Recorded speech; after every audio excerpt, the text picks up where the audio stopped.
TV நேயர்களுக்கு அன்பான பக்தி வணக்கங்கள். இன்றைக்கு ஒரு ஆஞ்சநேயர் ஸ்லோகம் பார்க்க போறோம். இதை நம்ம டியூனா பாட போறதில்ல. ஏன்னா வரிசையா நம்ம இதை சொல்ற மாதிரி தான் இந்த ஸ்லோகம் அமைஞ்சிருக்கு. அஞ்சிலே ஒன்று பெற்றான், அஞ்சிலே ஒன்றை தாவி, அஞ்சிலே ஒன்றாக ஆருயிர் காக்க ஏகி, அஞ்சிலே ஒன்று பெற்ற அனங்கை கண்டையலார் ஊரில் அஞ்சிலே ஒன்றை வைப்பான், அவன் நம்மை அழித்து காப்பான். சொல்றது தானே, நான் அப்படியே ரீட் பண்ணலாமா அப்படின்னு நீங்க கேட்கலாம். சுக்கு மிளகு திப்பிலி இப்படிதான் படிக்கணும். சுக்குமி லகுதி இப்பிலின்னு படிக்க கூடாது. கரெக்டா?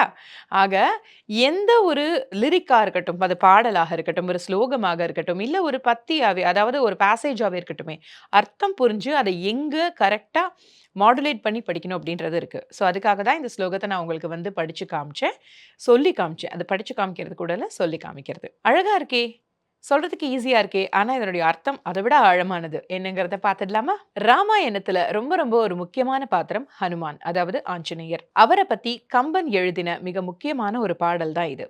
இதனுடைய அர்த்தம் என்ன அப்படின்னா, அஞ்சிலே ஒன்றாக ஆருயிர் காக்க ஏகி. அஞ்சிலே அதாவது 5 பூதங்களில் ஒன்றான ஆகாயத்தை தாண்டி ஸ்ரீ ராமபிரானுக்காக சென்று அஞ்சிலே ஒன்று பெற்ற அனங்கை கண்டயலார் ஊரில் 5 பூதங்களில் ஒன்றான பூமி மாதா பெற்றெடுத்த சீதா பிராட்டியை இலங்கையில் கண்டு அஞ்சிலே ஒன்றை வைத்தான், 5 பூதங்களில் ஒன்றான தீயை அங்கு வைத்தான், அவன் நம்மை அழித்து காப்பான். அப்படிப்பட்ட ஹனுமான் நம்மளுக்கு எல்லா நலன்களையும் கொடுத்து காப்பான் அப்படிங்கிறது தான் இந்த பாடலினுடைய அர்த்தம். கம்பனுடைய அந்த திறமையை பாருங்களேன். ஹனுமன் வாயு புத்திரன், ஆக 5 பூதங்கள்ல வாயுவை சொல்லிடுறாரு. இரண்டாவதா நீர், அதை தாண்டின அந்த வித்தியாசமான சக்தியை சொல்றாரு. அதுக்கப்புறம் ஆகாயத்தை தாண்டி ராமனுக்காக சென்றது 3வது அந்த 5 4வதாக பூமி பெற்றெடுத்த சீதா பிராட்டி, 5வதாக தீயை கொடுத்தான். இப்படி 5 பூதங்களையும் இணைச்சு இந்த அஞ்சிலே ஒன்று பெற்றான் அப்படிங்கிற அழகான பாடலை கம்பன் நம்மளுக்காக தந்திருக்கிறாரு.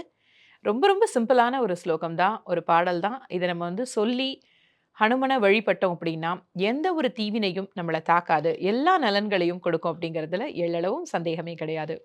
இதே போல மற்றொரு ஸ்லோகத்தோட உங்களை நாளைய வீடியோல சந்திக்கிறேன். ஆனா அதை பார்க்கணும் அப்படின்னா நீங்க திருவருள் டிவி சேனலை சப்ஸ்கிரைப் பண்ணணும், இந்த வீடியோவை லைக் பண்ணுங்க, பெல் பட்டனை கிளிக் பண்ணுங்க. நாளைய ஸ்லோகத்துல உங்களை சந்திக்கும் வரை உங்களிடமிருந்து விடைபெறுவது உங்கள் சுஜிதா. நன்றி.